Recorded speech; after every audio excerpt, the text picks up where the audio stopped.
Alright, so last week I've done a DLC tier list for Crusader Kings 2, and the DLC Rajas of Indias I've decided to put in the D section with Sunset Invasion, which might be kind of unfair. So I decided this week I will return to Crusader Kings 2 after a very long absence and take a character in India and try to play it a little bit more to have a better perception of India in Crusader Kings 2. Now, since it's been over a year I haven't played Crusader Kings 2, everything feels so different, man, just so particular.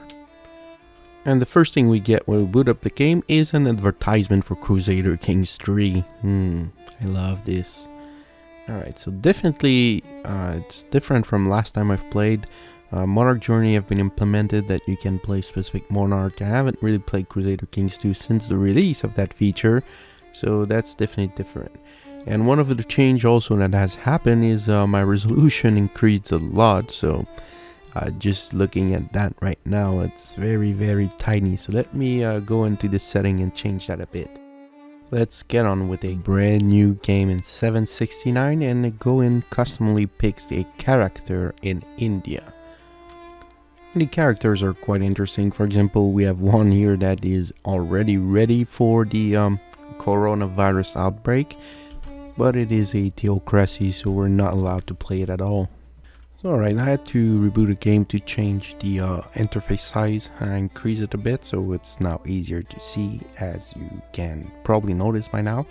And let's go and get the character. This one seems like ideal, the leader of Rashraka Kukuta.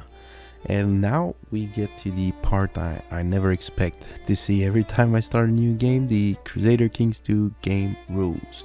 And there are a lot of rules, so let's just do a quick change to have more disease during gameplay and leave everything else standard. Alright, so now there's a lot of stuff as usual when you start off a game, so let's just go through everything. And I have the ints enabled because it's been a long time I haven't played, so let's just keep it around a bit, see if something useful pop-ups, but I'll probably disable it very shortly because it seems to be very annoying at this point. So the first order of the day will be to find a wife for character Krishna, and this one looks perfect with the stats. Rashkun Varbai Rashtrakuta.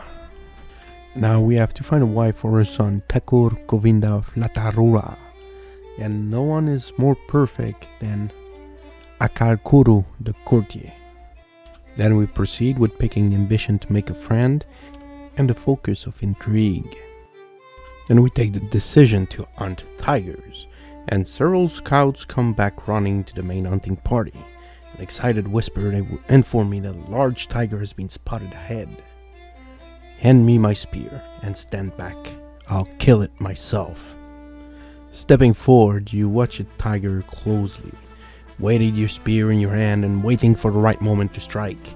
The tiger prowls toward you slowly, and suddenly it leaps toward you. You sidestep and stab with your spear, sinking it deeply into its flank. I killed the tiger. Then we have our first fighting. We are rightfully allowed to imprison one of our Raja, and I decided to take the chances to take him into custody, but he decided to raise his banner in rebellion and raise his army and attack us, so we have to take quick, swift, decisive action.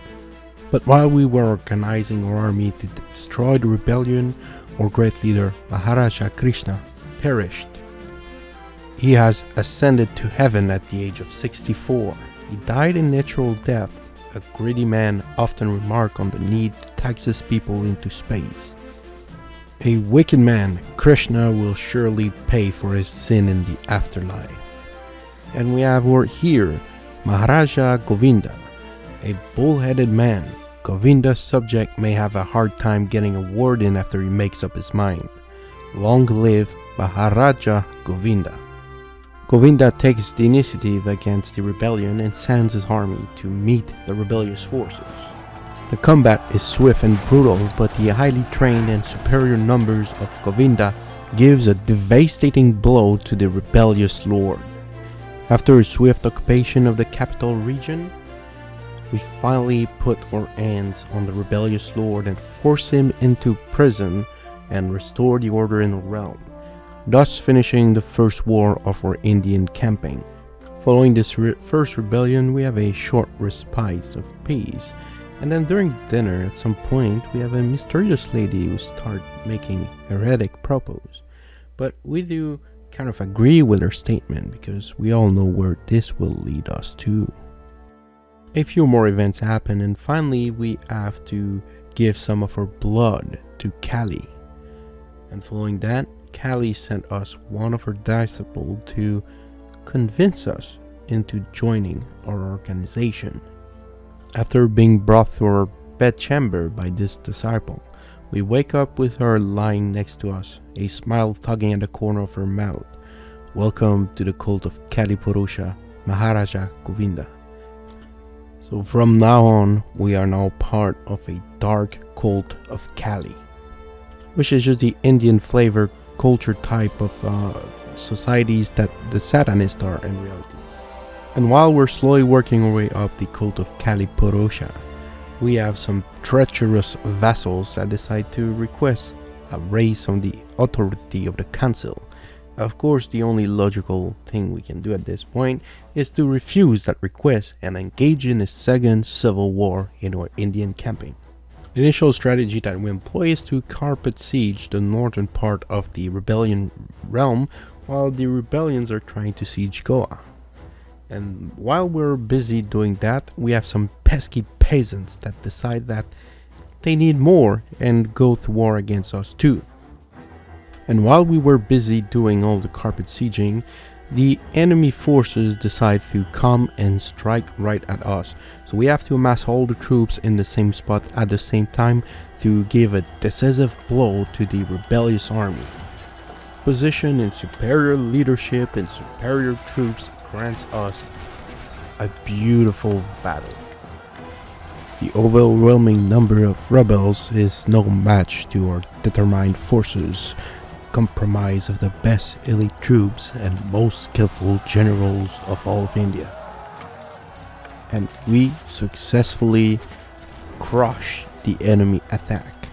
So we quickly seized the initiative to attack the enemy in a massive counterattack to once and for all dislodge their entire army and force them into a surrender.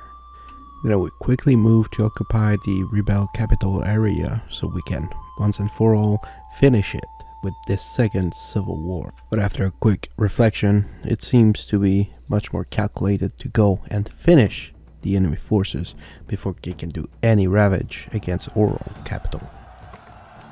And this last battle of the war feels more like a slaughter than an actual fight.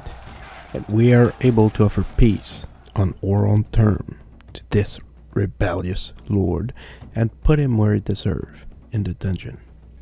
And we do a quick sweeping move to clear out any remaining opposition from the peasant army.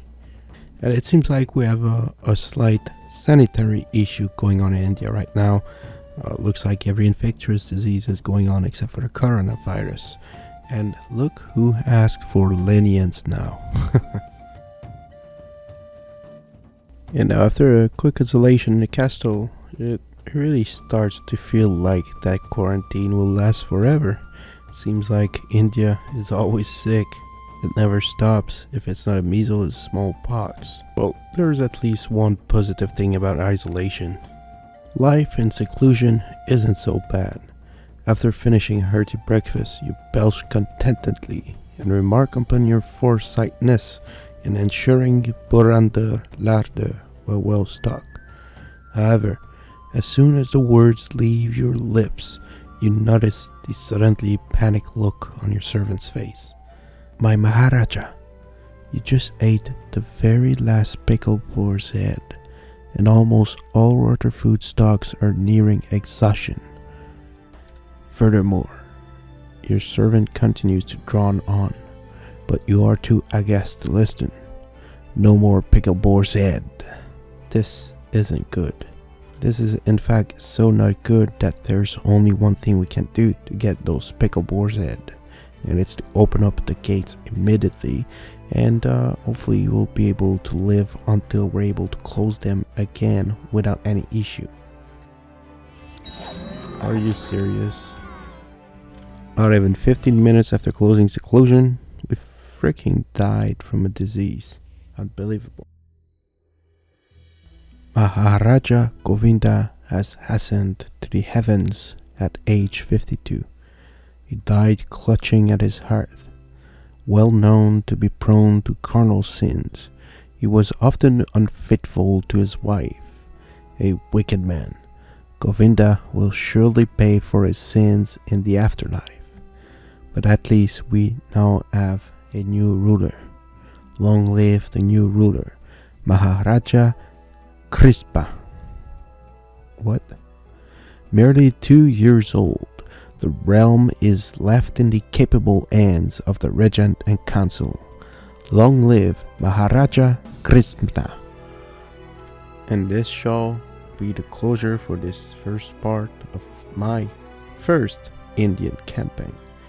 If you want to see more, let me know, and make sure to subscribe to see them coming out. Thank you for watching, and see you next time.